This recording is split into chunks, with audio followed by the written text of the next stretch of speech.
This video is going to show you how to use HeroesPowerPlant with a focus on Shadow the Hedgehog.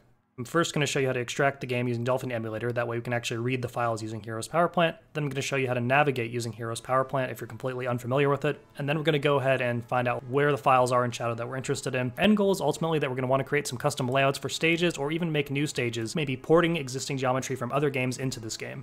I'm going to assume you already have Dolphin downloaded. If you go find your Shadow the Hedgehog game, go to Properties, go all the way to the File System tab, right-click Disk, and choose Extract Entire Disk. Make a new folder on your desktop, call it whatever you want. I'm going to call it Shadow Extracted.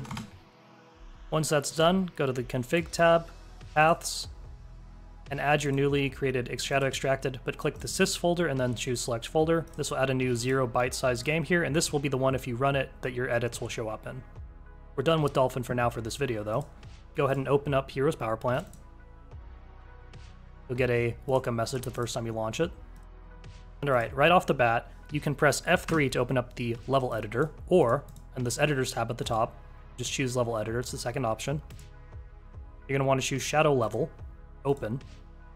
You're going to go to your newly extracted folder, go to files, and these numbers here, anything with stage is a shadow stage. So 0 through 5 are the test stages, O100 is Westopolis, O200 is Digital Circuit, etc. You can look up the stage numbers online. For now, let's go ahead and choose stage O100, which is Westopolis. Choose Select Folder after clicking it, and you'll see on the view now, it's going to go ahead and start loading in objects. You can close the level editor form for now. And let's go ahead and start going over controls. Once you've clicked in the view, you can use the WASD keys to fly around. You can use the arrow keys to rotate your view, or you can do Control and WASD to do the same thing. You can do Shift and W and S to control up and down. But my personal way of using HeroesPowerPlant is using mouse mode. It's whenever you push the Z key, your mouse is going to lock in place in the center of HeroesPowerPlant, and now it's going to control like a first-person type game where your mouse is your view, and WASD is how you can fly around relative to where you're pointing. I think this is the easiest way to control in general when working on HeroesPowerPlant. You just press Z again to release the mouse, and now you can control and click things like normal. Or if for some reason your Z key is not working, you're like, oh, my mouse is stuck, you can just press Alt-Tab, or just lose context to the view, and it'll just release your mouse. While not in the mouse mode, you can hold right click to move the view around. This is like Blender. I personally don't use this, but it exists. I'm gonna go back in mouse mode. See how I'm moving around? It's kind of slow. Maybe I want to like blast through the stage. Hold E. Look at the bottom right there. There's like the speed value down here. You can see it's increasing as I'm holding E. If I push Q, it'll go down. I can also just click this bottom bar here and manually set some attributes I want. You can also use hotkeys like F3 to pop open the level editor again, or you can use F5 to open up the layout editors. Since we already loaded a stage, all these editors will automatically have loaded. HRD, as you can imagine, is hard. It's the expert variant of the stage, because Shadow the Hedgehog originally called it hard mode rather than expert mode. I'm not interested in that for now, so I'm going to choose File, Close, and this will actually close all those objects in the stage so you won't see them anymore. DS1 is things like the destructibles, the effects. Before I get too ahead of myself, let's go over the special keys real quick.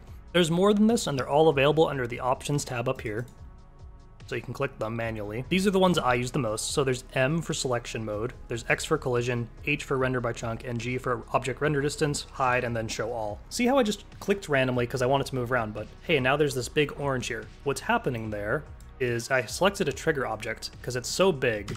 So if I zoom out a little bit, you can see there's this big object, and I clicked and I chose this object. I didn't want to choose that object.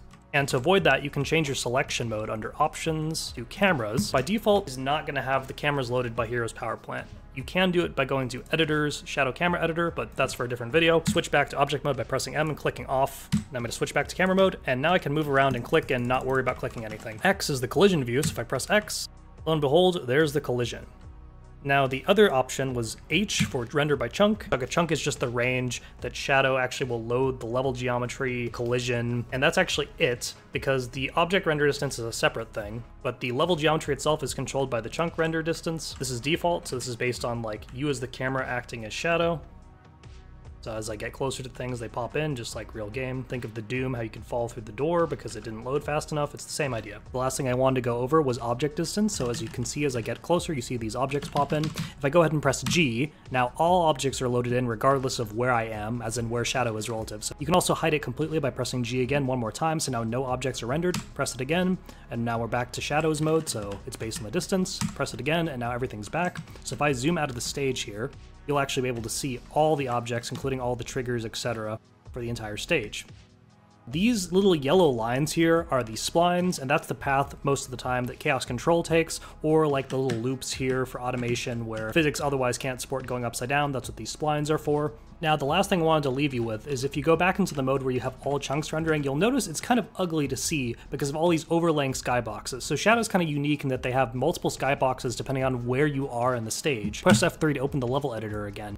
And Shadow usually has a skybox in layer D. Sometimes layer G is also used, so I'm going to go ahead and just click all of these, and you can hold Control or Shift to choose multiple items, and I'm just going to go through and pick all the D and Gs. You can see them highlight as I select them. And once I've done that, I can either press spacebar or just uncheck one of them, and it should uncheck all of them. And there we go. So now I've hidden all the skyboxes, so I can easily see the stage geometry if I want to see everything while having everything rendering, regardless of chunk distance.